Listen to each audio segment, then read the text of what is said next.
नाज़रीन अस्सलाम वालेकुम। मैं मोहम्मद अम्मार इस्लामी न्यूज में आपका इस्तकबाल करता हूँ। आइए देखते हैं आज की अहम खबर। भाषण शुरू करने से पहले इस सदन को एक समाचार देना चाहता हूं और सदन से ये चाहता हूं कि इसकी कड़ी शब्दों के अंदर निंदा की जाए। अध्यक्ष महोदय, मेरा भाषण शुरू करने से पहले मैं इस सदन को इन्फॉर्म करना चाहता हूं कि मेरे पार्टी के अध्यक्ष member of parliament barrister Asaduddin Owaisi साहब के ऊपर जानलेवा हमला कुछ देर पहले हुआ है। उनके ऊपर मीरठ से जब वो प्रचार करके वापस आ रहे थे तो दो बंदूकधारियों ने उनकी गाड़ी के ऊपर हमला किया, गोलियां चलाई, लेकिन उनकी जान बच गई। वो आए हैं वापस। मैं सरकार से ये अनुरोध करूंगा कि हमारे वैचारिक मतभेद हो सकते हैं, हमारे राजनीतिक मतभेद हो सकते हैं, लेकिन इस तरह की हरकतें होना, 2 महीने पहले उनके घर के ऊपर हमला हुआ जो पुलिस स्टेशन के सामने है और आज उनकी जान लेने की कोशिश की गई है।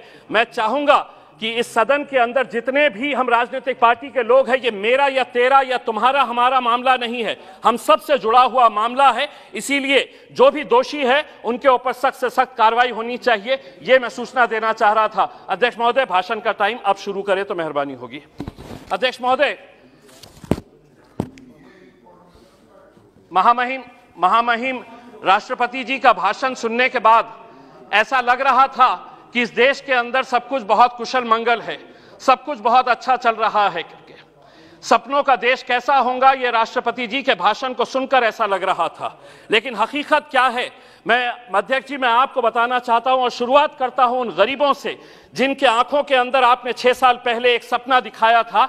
2015 के अंदर हमने देश भर के अंदर वो होर्डिंग्स देखे थे जिसके ऊपर मोदी जी की तस्वीर थी और ये लिखा हुआ था कि 2022 तक हर बेघर को हम घर देंगे प्रधानमंत्री आवास योजना के तहत। मैं देश के आंकड़ों के बारे में नहीं कहता हूं, लेकिन मेरे अपने जिले के मैं आंकड़े बताता हूं जो आपको चौंका देंगे। 80,000 लोगों ने आवेदन किया, गरीब लोग जिनको ये उम्मीद थी कि हमको एक घर मिलेगा क्योंकि मोदी जी कह रहे हैं। 52,000 लोग एलिजिबल हुए, 52,000 लोग क्वालिफाई हुए हैं। और मैं आपको बताऊं कि जनवरी 2022 8 दिन पहले तक का आंकड़ा 22,000 लोग एलिजिबल हुए और उसमें से दिए कितने गए घर? 355 लोगों को घर दिए गए हैं। मैं औरंगाबाद जिले की बात कर रहा हूं। क्या वजह है कि आप इतने बड़े बड़े आंकड़े दिखा रहे हैं? आप ये कह रहे हैं करोड़ों के अंदर। मैं पूरे दस्तावेज के साथ आपको बताया हूं कि 7 सालों से आपने उन गरीबों को सपना दिखाए कि मुझे घर मिलने वाला है। 52,000 लोग इस इंतजार में है कि मोदी जी अब घर देंगे और 355 लोगों को घर दिया गया है। अध्यक्ष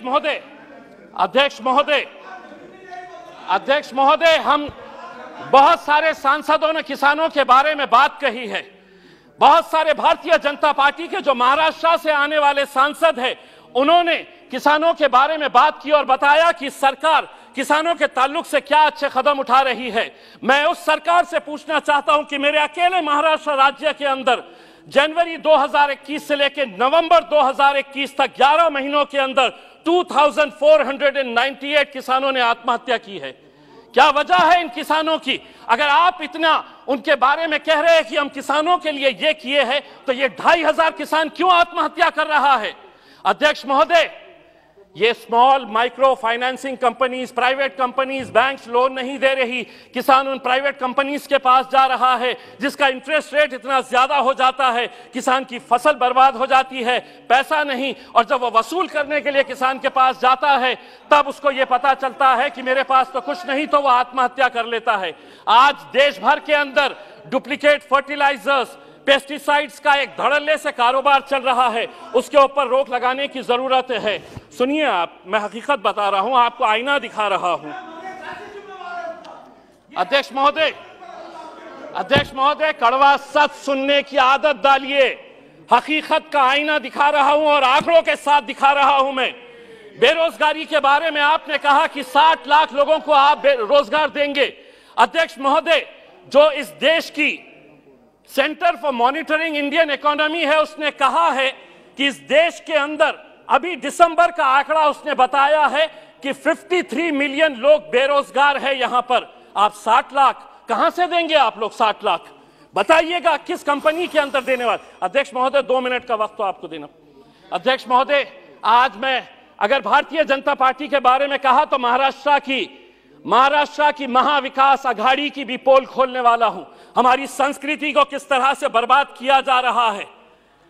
छोटी छोटी किरानों की दुकान के ऊपर अब वाइन बेचा जाने वाला है। शिवसेना के एक नेता कहते हैं कि नहीं, वाइन के अंदर नशा नहीं है, तो राष्ट्रवादी कांग्रेस के एनसीपी के एक वरिष्ठ नेता कहते हैं कि बाहर के देशों के अंदर लोग पानी नहीं पीते, वाइन पीते हैं।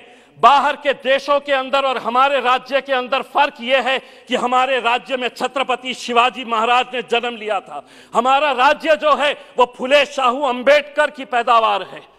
वहां पे आप बच्चों के हाथ में वाइन की बोतल दे रहे, कल वही वाइन की बोतल हटेगी तो बियर की बोतल पकड़ेगा, बियर के बाद वो विस्की पकड़ेगा।